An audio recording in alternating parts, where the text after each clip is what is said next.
Alexander Jackson stopped in front of the dealership's glass facade. The reflection showed his threadbare overcoat, worn-out shoes, and hands marked by decades of quiet work. After a sigh, he pushed the door open. The cool air smelled of new leather. Under the polished marble floor, sedans gleamed like lined-up jewels.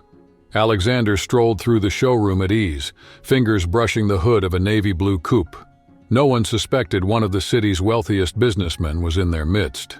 Before we go on, hit subscribe and turn on notifications, so each new chapter reaches you right on time and you don't miss a thing on this journey. Suit-clad salespeople glided around like radar. They scanned the shabby coat, dismissed it, and migrated to customers whose watches sparkled. One of them almost approached, but veered off to help a couple clutching bank folders. With every slip of indifference, the store revealed more than it meant to hide. Alexander's lips curled into a brief smile.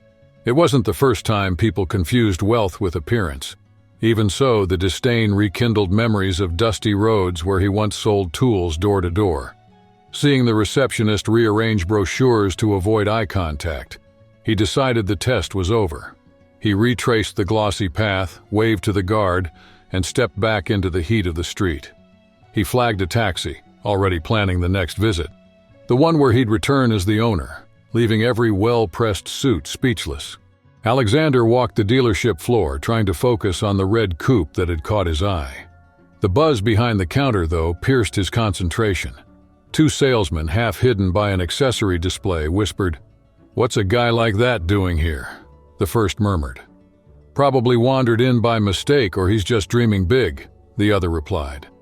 The sting of discomfort was quick, but Alexander took a deep breath and moved on. At the main desk, he waited. The attendant, glued to his computer screen, pretended not to notice him. Long seconds passed until Alexander cleared his throat. "Excuse me, I'd like some information about the models on sale." The employee looked up, impatient. "We're swamped right now. Could you come back another day?" he said, eyes already back on the monitor. "I only need a moment." "I'm ready to buy," Alexander insisted, still calm. A short laugh came back, loud enough to hurt more than an engine's roar. Before he could reply, firm footsteps echoed. Christian, the manager, appeared, posture imposing, a smile that never reached his eyes. "Sir, I suggest you return when we're less busy. Right now we're focusing on customers with more urgent needs." The comment hung heavy in the air while Alexander felt the floor's chill rise through his soles, reminding him that to some, he was still invisible. Alexander entered the showroom leaning on his cane, determined to choose a car. Christian, sporting a practiced smile, appeared before a greeting could form. "Can I help you?" he asked, quick to clarify. "We only deal in high-end vehicles. Our clients usually decide quickly and spend big." The tone sounded like a test. Alexander's hand trembled, but he answered firmly. "And am I not a client?" Christian feigned cordiality, eyed the cane, and let a dismissive maybe slice the air. Alexander turned to leave and heard a colleague whisper, "Better try a used car lot, huh?" Stifled laughter rippled through the showroom. Each chuckle weighed on him. He gripped his cane's handle and headed for the door, determined not to put on any more of a show. A young voice stopped him. "Excuse me, sir." A sales assistant in his early 20s approached. The still new uniform betrayed his lack of experience. The flush on his cheeks revealed the nerves of facing his coworkers. "Don't let those comments get to you," he said softly. "They don't know anything about you." Alexander raised an eyebrow, surprised. The young man took a breath and added, "I'm sure the right car will find its way to you, maybe better than anything here. I'll be ready to help when that day comes." For a moment, the murmur ceased. Among gleaming cars and bruised egos, something rare emerged in that showroom: respect. A thick silence settled over the sales floor. Other salesmen behind their glossy desks exchanged sly chuckles. Even so, Elliot stood firm, facing the gray-haired visitor with the calm of someone who doesn't live solely on commission. Alexander held the gaze for a few seconds, judging the young man like one might sample a rarity. Genuine kindness was scarce in a place where everything had a price tag. At last, the older man broke the ice with a restrained smile and a slight nod. "Thank you, son. Your respect is worth more than any luxury sedan. What's your name?" "Elliot, sir. But I need to get back to the files before the manager notices I'm gone." Have a great day." He offered a quick smile and walked up to the counter, letting the chatter pick back up. On his way out, Alexander cast one last glance at the chrome sign above the door. In his eyes, an unusual spark, part calm, part challenge, hinted that this meeting still had chapters to come. Unhurried, he slipped into the crowd. Hours later, in the half-light of his own office, Alexander settled into the leather chair. The lamp's warm glow cut across scattered papers and an untouched glass of water. The afternoon scenes replayed clearly, mocking whispers, head-to-toe stares, swallowed laughs. Instead of anger, he felt purpose. For someone who moves pieces on the business chessboard, the next move was already taking shape. Before we go on, hit subscribe and ring the bell so every new chapter lands right on time and you don't miss a thing. Alexander stood up, crossed the dim office, and pulled the old Bakelite phone from the shelf. He held his breath before dialing the number he knew by heart. On the other end, Jackson's upbeat voice broke the silence. "Jackson, I need a favor." The restrained yet firm tone was enough to hold his attention. In a few minutes, Alexander laid out his plan with a chess player's precision. He wanted to buy one very specific dealership. It was business, but also payback. Absolute secrecy was a must. Used to hush-hush deals, Jackson promised confidentiality but couldn't hold back his curiosity. Reason? After a brief pause, the answer came calmly. "They need to understand who they're dealing with, and I'll make sure they do." Phone calls followed, contracts combed through line by line, capital wired in the small hours. Alexander had resources, connections, and above all, time. 3 weeks were enough for the deed to change hands. By the time the former owner found out, it was already too late. On the appointed morning, Alexander left home driving his aging car. The engine growled, the radio played low-key jazz, and cold wind streamed through the window. He wore the same worn coat and tired shoes as before, but inside he carried the certainty that he'd walk into that showroom not as a customer, but as the owner. Every mile brought him closer to the stage where the dealership's story was about to be rewritten. Alexander parked in an out-of-the-way spot, killed the engine, and took in the glass facade reflecting the late afternoon. The building, once a status symbol, now seemed to await its verdict. He drew a slow breath, opened the door, and let the steady rhythm of his own footsteps announce his arrival in the silent lobby. Christian, the director, on the lookout for any potential sale that mild Friday, spotted the visitor and hurried over. He flashed his practiced smile, stuck out his hand, and asked the standard question, not realizing who stood before him. Alexander returned the gesture with a restrained nod but kept the suspense. He pulled a thick envelope from his jacket and offered it like a decisive chess piece. Christian held his posture, but his confidence melted page after page. The showroom, flooded with white light, seemed to shrink with every sheet turned. When he recognized the notary's stamp and the size of the deal, his voice faltered. "Is this some kind of mistake?" he whispered, reaching for support on the nearest counter. "It's not a mistake, it's a change," Alexander replied, steady, almost polite. The salespeople traded looks, curious customers drifted closer, and anticipation filled the room. Alexander stepped forward, let the silence do some work, and finished in a tone loud enough for everyone to hear. "As of today, this address has a new owner. Get ready, because we're all taking a new road." He crossed the floor with steady strides, stopped under the showroom lights, and adjusted his coat before speaking. His voice came out calm but firm, slicing through the hush. "You might be wondering why I called you here today. Let me tell you a story." All eyes turned to him. Salespeople, assistants, managers, everyone waited. He went on. 3 weeks ago, I walked through this door like any customer looking for a new car. I came in excited, curious, ready to listen. What I got in return was something this company can't tolerate. A murmur spread. A few faces tightened. He went on, describing stifled laughs, sarcastic comments, and the indifference he met when he asked for information. Each detail landed in the room like a weight, and shame started eating away at some people's footing. Christian, the director, tried to cut in, but the speaker's raised hand stopped him. "There'll be time for your side, Mr. Christian." The director swallowed hard and backed down. "I'm not here for revenge," he said, meeting each gaze.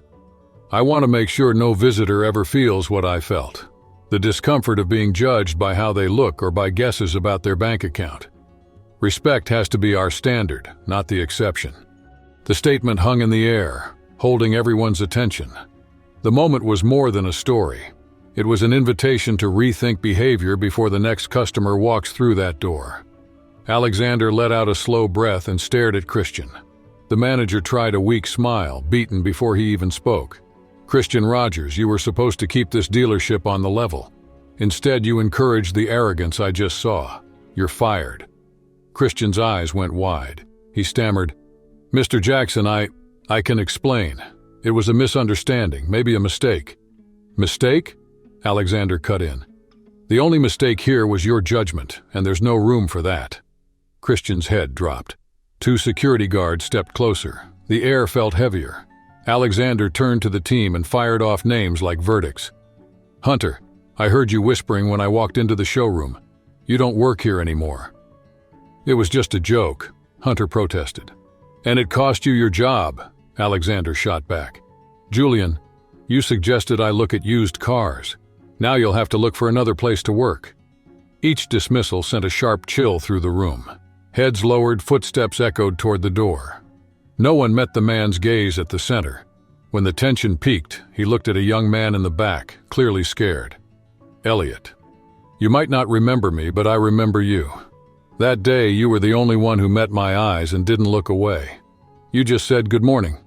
The words hung like a promise of change, and the silence, once heavy with fear, filled with expectation. Elliot's chest tightened. From that moment on, nothing would be the same.